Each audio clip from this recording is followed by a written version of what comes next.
የመንፈሳዊ ትምህርት ዕውቀታችን ልክ እንደ ዓለማዊ ትምህርት ቢለካ ምን አይነት ደረጃ የምናገኝ ይመስላችኋል? ሰርተፊኬት፣ ዲፕሎማ፣ ዲግሪ፣ ማስተርስ ወይስ ፒኤችዲ? ይህን የሚመዝንን ማንም አይደለም፣ ራሳችን ነን። ስለዚህ እግዚአብሔር ቢፈቅድ የመንፈሳዊ ትምህርት ጥያቄና መልስ በቅርቡ እንጀምራለን። ስለ ሃይማኖታችን፣ ስለ ቤተ ክርስቲያን፣ ስለ መጽሐፍ ቅዱስ ምን ያህል እንደምናውቅ ራሳችንን እንመዝናለን። አብይ ጾም ለምን አብይ ወይም ለምን ዋና ጾም ተባለ?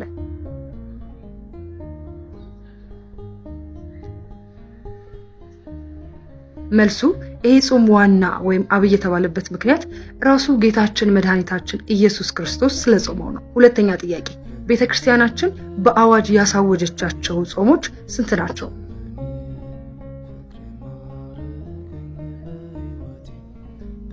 7 ካላችሁ ትክክል ናችሁ። ሶስተኛ ጥያቄ፣ ጌታችን ለ40 ቀንና ለ40 ሌሊት የጾመው በየት ገዳም ነው?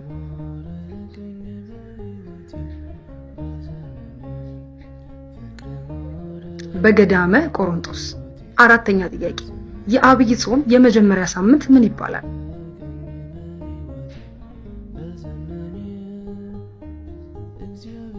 ዘወረደ ይባላል። የመጨረሻ ጥያቄ፣ ይህን አብይ ጾም ጌታችን ራሱ ለ40 ቀንና ለ40 ሌሊት ከጾመው ለምንድን ነው እኛ 55 ቀን የምንጾመው? መልሳችሁን ኮመንት ላይ ጠብቃለሁ። የዛሬዎቹ ጥያቄዎች የክርስቶስን መዋዕለ ሥጋዌ ወይም የሥጋውን ወራት መሰረት ያደረጉ ጥያቄዎች ናቸው። የመጀመሪያ ጥያቄ፣ ጌታችን በዚች ምድር የኖረው ለስንት ዘመን ነው? ለ33 ዓመት ከ3 ወር። ሁለተኛ ጥያቄ፣ ክርስቶስ ሕፃን ሆኖ ከእናቱ ከመቤታችን ጋር በቤተ መቅደስ ውስጥ አግኝቶ ያቀፈው ሰው ማን ይባላል? ስምዖን አረጋዊ ካላችሁ ልክ ናችሁ። የክርስቶስ የመጀመሪያው ተአምር ምንድን ነው? ይህን ተአምርስ የት ነው ያደረገው? ክርስቶስ የመጀመሪያ ተአምሩን ያደረገው በቃና ዘገሊላ ሰርግ ቤት ሲሆን ተአምሩም ውሃውን ወደ ወይን መቀየር ነበር። አራተኛ ጥያቄ፣ ጌታችን ሲወለድ 70 ሰገል ወርቅ፣ ዕጣን፣ ከርቤ ሰጥተውት ነበር አይደለ? እነዚህ ስጦታዎች ለምኑ ነው የተሰጡት?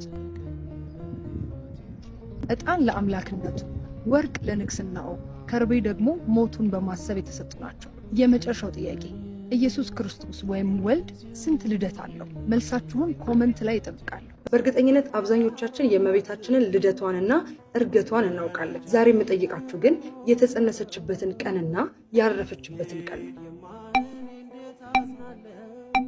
እመቤታችን ነሐሴ 7 የተጸነሰች ሲሆን ያረፈችው ደግሞ ጥር 21 ነው። በነገራችን ላይ ልክ እሷም እንደ ልጇ ጽንሰቷ በመላእክት ብስራት የተነገረ ነው። ሶስተኛ ጥያቄ፣ እመቤታችን በዚች ምድር የኖረችው ለስንት ዓመት ነው? ለ64 ዓመት ካላችሁ ትክክል ናችሁ። አራተኛ ጥያቄ፣ እመቤታችን ከልጇ ጋር ያለችውን ምስል የሳለው ቅዱሱ ሐዋርያ ማን ይባላል? ቅዱስ ሉቃስ ይባላል። የመጨረሻ ጥያቄ፣ በወርቅ ልብስ ተጎናጽፋና ተሸፋፍና ንግስቲቱ በቀኝህ ትቆማለች የሚለው ጥቅስ የትኛው የመጽሐፍ ቅዱስ ክፍል ላይ ይገኛል? ከነ ቁጥሩ ነው ኮመንት የምታደርጉልኝ። የቅዱስ ሚካኤል ወዳጅ ያልሆነ ማን አለ? የዛሬዎቹ ጥያቄዎች መሰረት ያደረጉት በቅዱስ ሚካኤል ዙሪያና በአጠቃላይ በመላእክት ዙሪያ ይሆናል። የመጀመሪያ ጥያቄ፣ ሚካኤል ማለት ምን ማለት ነው? ሚካኤል ማለት ማን እንደ እግዚአብሔር ወይም እንደ እግዚአብሔር ያለ ማን አለ ማለት ነው። ሁለተኛ ጥያቄ፣ እግዚአብሔር መላእክትን መቼና ከምን ፈጠራቸው? መላእክት የተፈጠሩት በዕለተ እሁድ ሲሆን አፈጣጠራቸውም ካለመኖር ወደ መኖር። እዚህ ጋር በጣም የሚያስገርመኝ ነገር ምን እንደሆነ ታውቃላችሁ? እግዚአብሔር መላእክትን በዝምታ ነው የፈጠራቸው፣ ያለ ቃል ያለ ተግባር፣ እንዲሁ በዝምታ ብቻ። ሶስተኛ ጥያቄ፣ ሶስቱ የመላእክት ከተሞች ወይም ሰማያት የሚባሉት እነማን ናቸው? ኢዮር፣ ራማ፣ ኤረር ካላችሁ ልክ ናችሁ። አራተኛ ጥያቄ፣ ቅዱስ ሚካኤል የሞት ደብዳቤውን ወደ ሕይወት የቀየረለት ሰው ማን ይባላል? ባህራን ይባላል። አሁን ይሄ ግን የብዙዎቻችን ታሪክ ነው አይደል? አምስተኛ ጥያቄ፣ ከዋነኞቹ አለቆች አንዱ ሚካኤል ሊረዳኝ መጣ የሚለው ጥቅስ በየትኛው የመጽሐፍ ቅዱስ ክፍል ውስጥ ይገኛል? መልሳችሁን ኮመንት ላይ ጠብቃለሁ። የቅዱስ ገብርኤል ወዳጅ የሆናችሁ ሁላችሁ በእርግጠኝነት እነዚህን ጥያቄዎች ትመልሷቸዋላችሁ። የመጀመሪያ ጥያቄ፣ ገብርኤል የስሙ ትርጓሜ ምንድን ነው? ገብርኤል ማለት አምላክ ሰው ሆነ ማለት ነው። ሁለተኛ ጥያቄ፣ ቅዱስ ገብርኤል አለቃ የሆነበት የመላእክት ከተማ የቱ ነው? ራማ ካላችሁ ትክክል ናችሁ። ለዚህ ነው የራማው ልዑል የምንለው። ሶስተኛ ጥያቄ፣ ሚካኤል ብለን ምህረት ካልን ገብርኤል ብለን ምን እንላለን? ገብርኤል ብለን ብስራት እንላለን። ቅዳሴ ላይ የሚሳተፍ ሰው ሁሉ ይህንን ያስታውሰዋል። አራተኛ ጥያቄ ቅዱስ ገብርኤል ሰለስቱን ደቂቅ በምልጃው ከእሳት ሲያድን አይቶ በእግዚአብሔር ያመነው ንጉሥ ማን ይባላል? ናቡከደነጾር ይባላል። ይሄ ሰው ቀደም ሲል በጣዖት የሚያመልክ ንጉሥ ነበር። ከዛ በኋላ ግን በገብርኤል አማላጅነት ይህንን ድንቅ ተአምር ሲያይ በእግዚአብሔር ለማመን ችሏል። የመጨረሻው ጥያቄ እንደተለመደው መልሱን ከእናንተ ጠብቃለሁ። የእግዚአብሔር መልአክ በሚፈሩት ሰዎች ዙሪያ ይሰፍራል ያድናቸውማል የሚለው ቃል በየትኛው የመጽሐፍ ቅዱስ ክፍል ይገኛል? መልሳችሁን ኮመንት ላይ አስቀምጡልኝ። ይህንን መንፈሳዊ ጥያቄና መልስ ከወደዳችሁት ኮመንት ላይ ያሳውቁኝ። እንዲጨመር እንዲቀነስ የምትፈልጉትን ነገር ካለ ኮመንቱ ለእናንተ ክፍት ነው። እናንተ ደግሞ ለብዙ ኦርቶዶክሳውያን እንዲዳረስ ሼር፣ ኮፒ ሊንክ ማድረግ አትርሱ። ያሳደገኝና እጅግ አብዝቼ የምወደው መልአክ ስለሆነ ነው መሰለኝ ሰው ስለ ቅዱስ ዑራኤል ብዙም አላውቅም ሲል የምር በጣም ነው የምናደደው። እስቲ ዛሬ እናንተን ትንሽ ልጠይቃችሁ። ዑራኤል የስሙ ትርጓሜ ምንድን ነው? በምንስ ላይ የተሾመ መልአክ ነው?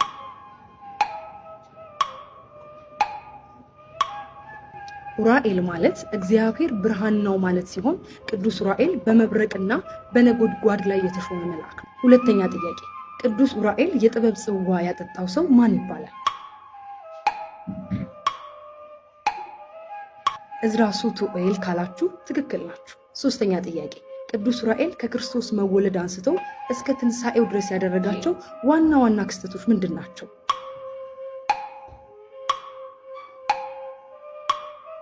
ሰብአ ሰገልን ክርስቶስ ወደ ተወለደባት ወደ ቤተልሔም መምራት፣ እመቤታችንን ደግሞ በስደቷ ጊዜ ከሰሎሜና ከዮሴፍ ጋር እየመራ ከምድረ ሎዛ እስከ ደብረ ቁስቋም ማድረስ፣ በዕለተ ዓርብ ትኩሱን የመለኮት ደም በዓለም ረጭቶ ምድሪቷን መቀደስ፣ እንዲሁም ደግሞ ጌታችን በዕለተ ሰንበት በስጋ የመነሳቱን ምስራች ለቅዱሳን አንስት የገለጠ ቅዱስ ዑራኤል ነው። በነገራችን ላይ አሁን ቤተክርስቲያን የሚታነጸው ቅዱስ ዑራኤል የመለኮትን ደም በረጨበት ቦታ ላይ።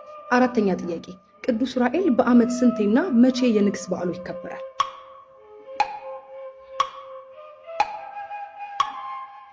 ቅዱስ ዑራኤል በዓመት 2 ጊዜ የሚነግስ ሲሆን እነዚሁም ጥር 22 እና ሐምሌ 22 ናቸው። የመጨረሻ ጥያቄ ስሙ ዑራኤል የሚባል መልአክ ሊረዳኝ መጣ ያለው ሰው ማን ነው? በየትኛውስ የመጽሐፍ ቅዱስ ክፍል ውስጥ ይገኛል? መልሱን ለእናንተ ትችዋለሁ። በጾም ወቅት ማድረግ ካሉበት ነገሮች አንዱ መጽሐፍ ቅዱስ ማንበብ ነው አይደል? ስለዚህ የዛሬዎቹ ጥያቄዎች ስለ መጽሐፍ ቅዱስ ናቸው። የመጀመሪያ ጥያቄ ታቦት በሌለበት ስፍራ እንደ ታቦት የሚያገለግለው የአዲስ ኪዳን መጽሐፍ የቱ ነው? የዮሐንስ ወንጌል ነው። ሁለተኛ ጥያቄ ደረቅ ሐዲስ እየተባለ የሚጠራው የብሉይ ኪዳን መጽሐፍ የትኛው ነው?